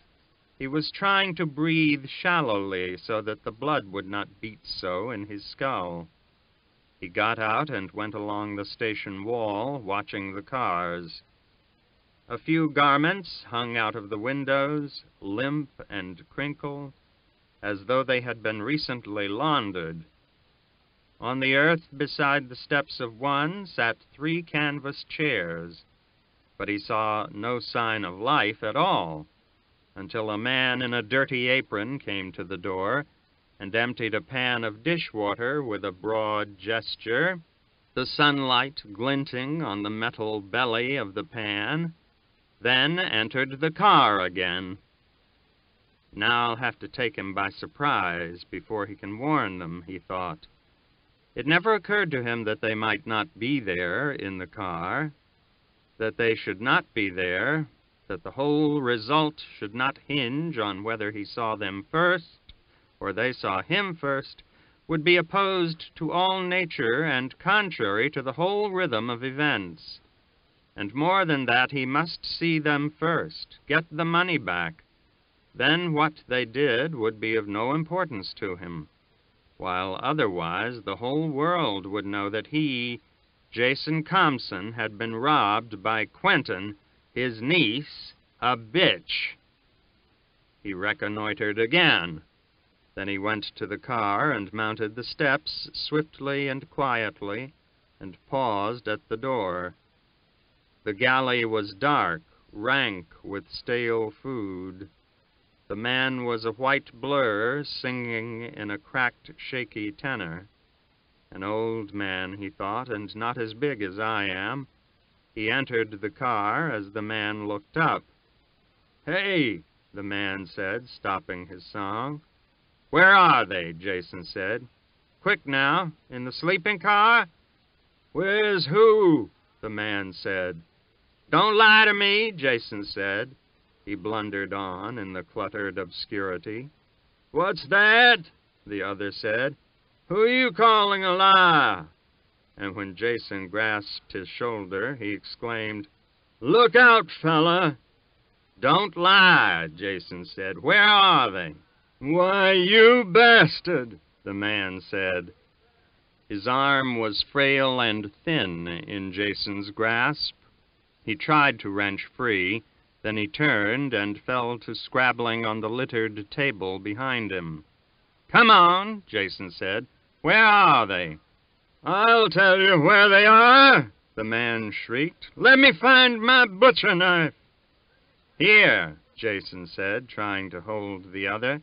"I'm just asking you a question." "You bastard!" the other shrieked, scrabbling at the table. Jason tried to grasp him in both arms, trying to prison the puny fury of him. The man's body felt so old, so frail, yet so fatally single-purposed that for the first time Jason saw clear and unshadowed the disaster toward which he rushed. "Quit it," he said. Here, I'll get out. Give me time and I'll get out." "Call me a liar," the other wailed. Let me go just 1 minute, I'll show you." Jason glared wildly about, holding the other. Outside it was now bright and sunny, swift and bright and empty. And he thought of the people soon to be going quietly home to Sunday dinner, decorously festive, and of himself trying to hold the fatal, furious little old man, whom he dared not release, long enough to turn his back and run. "Will you quit long enough for me to get out?" he said. "Will you?" But the other still struggled, and Jason freed one hand and struck him on the head. A clumsy, hurried blow, and not hard, but the other slumped immediately and slid clattering among pans and buckets to the floor. Jason stood above him, panting, listening. Then he turned and ran from the car. At the door he restrained himself and descended more slowly and stood there again. His breath made a ha-ha-ha sound, and he stood there trying to repress it, darting his gaze this way and that, when at a scuffling sound behind him he turned in time to see the little old man leaping awkwardly and furiously from the vestibule, a rusty hatchet high in his hand. He grasped at the hatchet, feeling no shock, but knowing that he was falling, thinking, so this is how it'll end, and he believed that he was about to die. And when something crashed against the back of his head, he thought, how did he hit me there? Only maybe he hit me a long time ago, he thought, and I just now felt it. And he thought, hurry, hurry, get it over with. And then a furious desire not to die seized him, and he struggled, hearing the old man wailing and cursing in his cracked voice. He still struggled when they hauled him to his feet, but they held him, and he ceased. Am I bleeding much? He said. The back of my head. Am I bleeding? He was still saying that while he felt himself being propelled rapidly away, heard the old man's thin, furious voice dying away behind him. Look at my head, he said. Wait, Wait, hell, the man who held him said. That damn little wasp will kill you. Keep going. You ain't hurt. He hit me, Jason said. Am I bleeding? Keep going, the other said.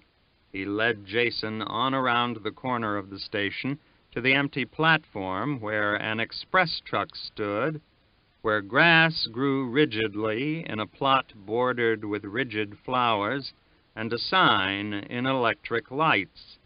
Keep your eye on Matson, the gap filled by a human eye with an electric pupil.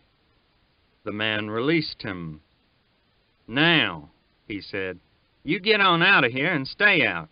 What were you trying to do, commit suicide? I was looking for two people, Jason said. I just asked him where they were. Who you looking for? It's a girl, Jason said, and a man. He had on a red tie in Jefferson yesterday with this show. They robbed me. Oh, the man said. You're the one, are you? Well, they ain't here. I reckon so, Jason said.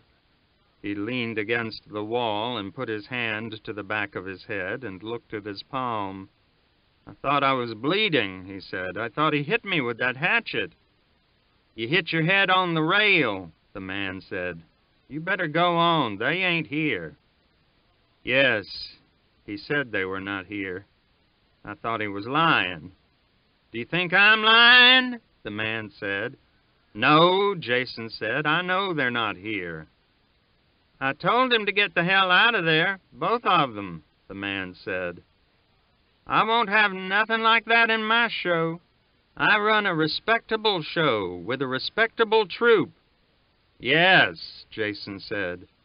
You don't know where they went. No, and I don't want to know. No member of my show can pull a stunt like that. You her brother? No, Jason said.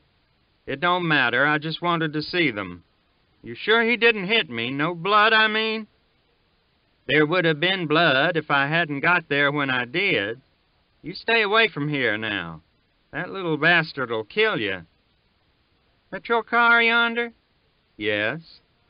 Well, you get in it and go back to Jefferson. If you find them, it won't be in my show. I run a respectable show. You say they robbed you. No, Jason said. It don't make any difference. He went to the car and got in. What is it I must do, he thought. Then he remembered. He started the engine and drove slowly up the street until he found a drugstore. The door was locked. He stood for a while with his hand on the knob and his head bent a little. Then he turned away, and when a man came along after a while, he asked if there was a drugstore open anywhere, but there was not. Then he asked when the northbound train ran, and the man told him at 2:30. He crossed the pavement and got in the car again and sat there. After a while, two Negro lads passed. He called to them. Can either of you boys drive a car? Yes, sir. What'll you charge to drive me to Jefferson right away?" They looked at one another, murmuring. "I'll pay $1, Jason said. They murmured again. "Couldn't go for that," one said. "What will you go for?" "Can you go?" one said. "I can't get off," the other said. "Why'n you drive him up there? You ain't got nothing to do." "Yes, I is. What you got to do?" They murmured again, laughing. "I'll give you $2, Jason said, either of you." "I can't get away neither," the first said. "All right," Jason said, "go on." He sat there for some time. He heard a clock strike the half-hour. Then people began to pass, in Sunday and Easter clothes. Some looked at him as they passed, at the man sitting quietly behind the wheel of a small car, with his invisible life raveled out about him like a worn-out sock, and went on. After a while, a Negro in overalls came up. "Is you the one wants to go to Jefferson?" he said. "Yes," Jason said. "What will you charge me?" $4. "Give you 2. Can't go for no less than 4. The man in the car sat quietly. He wasn't even looking at him. The Negro said, "You want me or not?" "All right," Jason said. "Get in." He moved over, and the Negro took the wheel. Jason closed his eyes. "I can get something for it at Jefferson," he told himself, easing himself to the jolting. "I can get something there." They drove on, along the streets where people were turning peacefully into houses and Sunday dinners, and on out of town. He thought that. He wasn't thinking of home, where Ben and Luster were eating cold dinner at the kitchen table. Something, the absence of disaster, threat in any constant evil, permitted him to forget Jefferson as any place which he had ever seen before, where his life must resume itself. When Ben and Luster were done, Dilsey sent them outdoors. "And can you let him alone till 4 o'clock? T.P. be here then." "Yes'm," Luster said. They went out. Dilsey ate her dinner and cleared up the kitchen. Then she went to the foot of the stairs and listened, but there was no sound. She returned through the kitchen and out the outer door and stopped on the steps.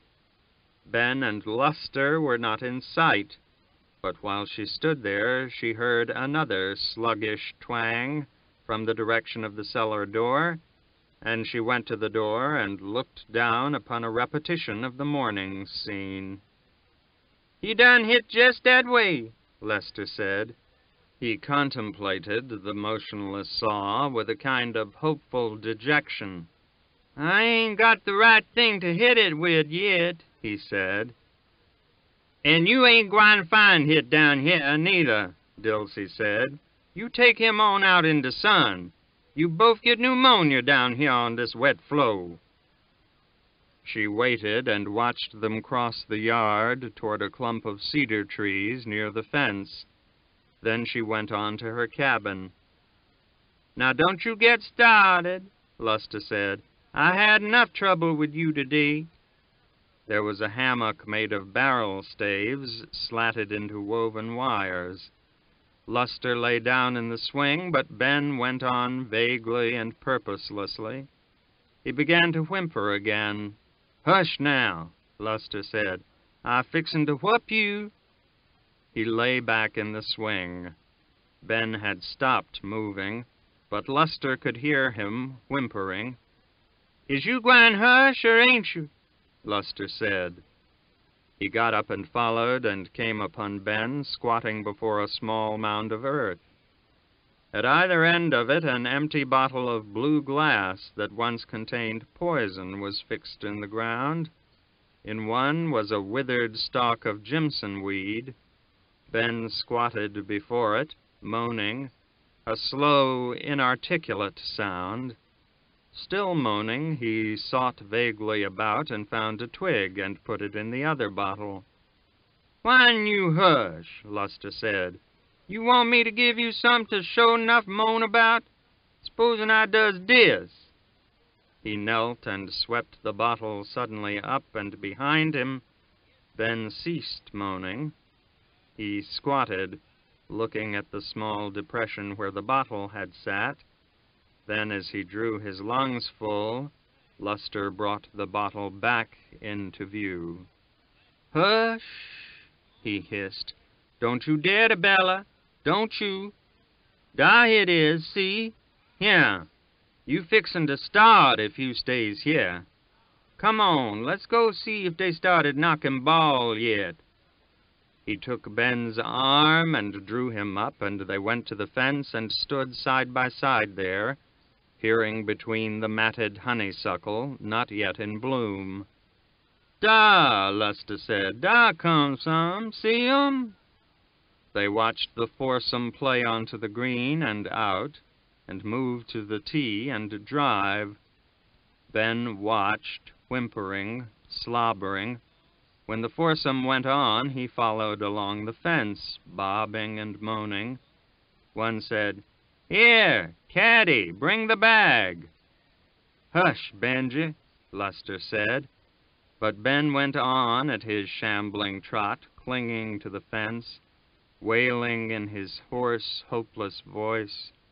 The man played and went on, Ben keeping pace with him until the fence turned at right angles, and he clung to the fence, watching the people move on and away. "Will you hush now?" Luster said. "Will you hush now?" He shook Ben's arm. Ben clung to the fence, wailing steadily and hoarsely. "Ain't you gwine stop?" Luster said. "Or is you?" Ben gazed through the fence. "All right, then," Luster said. "You want something to bella about?" He looked over his shoulder toward the house.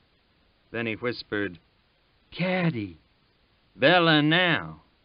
Caddy, caddy, caddy."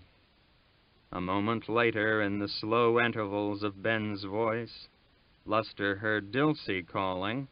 He took Ben by the arm, and they crossed the yard toward her. "I told you he wa'n't gwine stay quiet," Luster said. "You villain," Dilsey said. "What you done to him?" "I ain't done nothing. I told you when them folks start playing, he get started up." "You come on here," Dilsey said. "Hush, Benji. Hush now." But he wouldn't hush. They crossed the yard quickly and went to the cabin and entered. "Run get that shoe," Dilsey said. "Don't you sturb Miss Caroline now. If she say anything, tell her I got him. Go on now. You can sure do that right, I reckon." Luster went out. Dilsey led Ben to the bed and drew him down beside her, and she held him, rocking back and forth, wiping his drooling mouth upon the hem of her skirt. "Hush now," she said, stroking his head. "Hush. Dilsey got you." But he bellowed, slowly, abjectly, without tears, the grave, hopeless sound of all voiceless misery under the sun. Luster returned, carrying a white satin slipper. It was yellow now, and cracked and soiled, and when they gave it into Ben's hand, he hushed for a while, but he still whimpered, and soon he lifted his voice again. "You reckon you can find T.P.?" Dilsey said. "He say yesterday he gwine out to St. John's today. Say he be back at 4." Dilsey rocked back and forth, stroking Ben's head. "Dis long time, oh Jesus," she said. "Dis long time." "I can drive dat surrey, mammy," Luster said. "You killed both y'all," Dilsey said. "You do hit for devilment. I knows you got plenty sense, too, but I can't trust you. "Hush now," she said. "Hush, hush." "No'm, I won't," Luster said. "I drives with T.P." Dilsey rocked back and forth, holding Ben. "Miss Caroline say if you can't quiet him, she gwine get up and come down here and do hit." "Hush, honey," Dilsey said, stroking Ben's head. "Luster, honey," she said, "will you think about your old mammy and drive that surrey right?" "Yes'm," Luster said. "I drive it just like T.P." Dilsey stroked Ben's head, rocking back and forth. "I does the best I can," she said. "Lord knows dat." "Go get it, then," she said, rising. Luster scuttled out. Ben held the slipper, crying, "Hush now. Luster gone to get the surrey and take you to the graveyard. We ain't gwine risk getting your cap," she said. She went to a closet contrived of a calico curtain, hung across a corner of the room, and got the felt hat she had worn. "We's down to worse'n dis, if folks just knowed," she said. "You's the Lord's child, anyway, and I be his'n, too, 'fore long, praise Jesus." "Yeah." She put the hat on his head and buttoned his coat. He wailed steadily. She took the slipper from him and put it away, and they went out. Luster came up with an ancient white horse in a battered and lopsided surrey. "You gwine be careful, Luster," she said. "Yes'm," Luster said. She helped Ben onto the back seat. He had ceased crying, but now he began to whimper again. "It's his flower," Luster said. "Wait, I'll get him one." "You sat right there," Dilsey said. She went and took the cheek strap. "Now hurry and get him one." "Now hurry and get him one." Luster ran around the house toward the garden. He came back with a single narcissus. "That'n broke," Dilsey said. "Why'dn't you get him a good un?" "It's the onlyest one I could find," Luster said. "Y'all took all of 'em Friday to decorate the church. Wait, I'll fix it."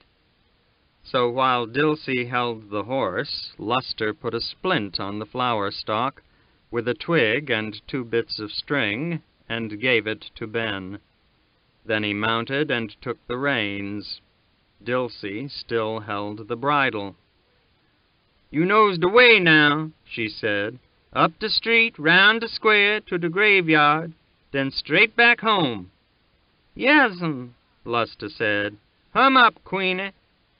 "You gwine be careful now." "Yes'm." Dilsey released the bridle. "Hum up, Queenie," Luster said. "Here," Dilsey said.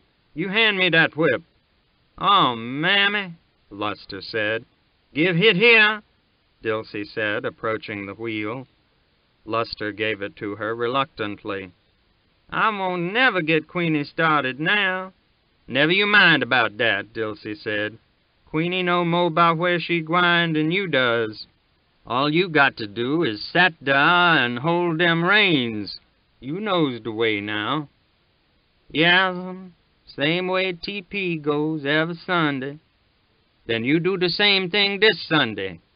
"'Cause I is. Ain't I drove for T.P. more'n 100 times?" "Then do hit again," Dilsey said. "Gone now. And if you hurts Benji, nigger boy, I don't know what I'd do. You bound for the chain gang, but I'll send you there for even chain gang ready for you." "Yes'm," Luster said. "Hum up, Queenie." He flapped the lines on Queenie's broad back, and the surrey lurched into motion. "You, Luster," Dilsey said. "Hum up there," Luster said. He flapped the lines again. With subterranean rumblings, Queenie jogged slowly down the drive and turned into the street, where Luster exhorted her into a gait resembling a prolonged and suspended fall in a forward direction. Ben quit whimpering. He sat in the middle of the seat, holding the repaired flower upright in his fist, his eyes serene and ineffable. Directly before him, Luster's bullet head turned backward continually until the house passed from view. Then he pulled to the side of the street, and while Ben watched him, he descended and broke a switch from a hedge. Queenie lowered her head and fell to cropping the grass until Luster mounted and hauled her head up and harried her into motion again. Then he squared his elbows, and with the switch and the reins held high, he assumed a swaggering attitude out of all proportion to the sedate clopping of Queenie's hooves and the organ-like basso of her internal accompaniment. Motors passed them, and pedestrians, once a group of half-grown Negroes. "Da, Luster, where you gwine, Luster? To the boneyard?" "Hi," Luster said. "Ain't the same boneyard y'all headed for. Hum up, Elephant." They approached the square, where the Confederate soldier gazed with empty eyes beneath his marble hand in wind and weather. Luster took still another notch in himself and gave the impervious Queenie a cut with the switch, casting his glance about the square. "Da Mr. Jason car," he said. Then he spied another group of Negroes. "Let's show dem niggers how quality does, Benji," he said. "What you see?" He looked back. Ben sat holding the flower in his fist, his gaze empty and untroubled. Luster hit Queenie again and swung her to the left at the monument. For an instant, Ben sat in an utter hiatus. Then he bellowed. Bellow on bellow his voice mounted with scarce interval for breath. There was more than astonishment in it. It was horror, shock, agony, eyeless, tongueless, just sound, and Luster's eyes back-rolling for a white instant. "Great God!" he said. "Hush! Hush! Great God!" He whirled again and struck Queenie with the switch. It broke, and he cast it away, and with Ben's voice mounting toward its unbelievable crescendo, Luster caught up the end of the reins and leaned forward as Jason came jumping across the square and onto the step. With a backhanded blow, he hurled Luster aside and caught the reins, and sawed Queenie about and doubled the reins back and slashed her across the hips. He cut her again and again into a plunging gallop, while Ben's hoarse agony roared about them and swung her about to the right of the monument. Then he struck Luster over the head with his fist. "Don't you know any better than to take him to the left?" he said. He reached back and struck Ben, breaking the flower stalk again. "Shut up!" he said. "Shut up!" He jerked Queenie back and jumped down. "Get to hell on home with him. If you ever cross that gate with him again, I'll kill you." "Yes, sir," Luster said. He took the reins and hit Queenie with the end of them. Get up, Dad! Benji, for God's sake!" Ben's voice roared and roared. Queenie moved again. Her feet began to clop steadily again, and at once Ben hushed. Luster looked quickly back over his shoulder. Then he drove on. The broken flower drooped over Ben's fist, and his eyes were empty and blue and serene again, as cornice and façade flowed smoothly once more from left to right, post and tree, window and doorway and signboard, each in its ordered place. New York, New York, October 1928.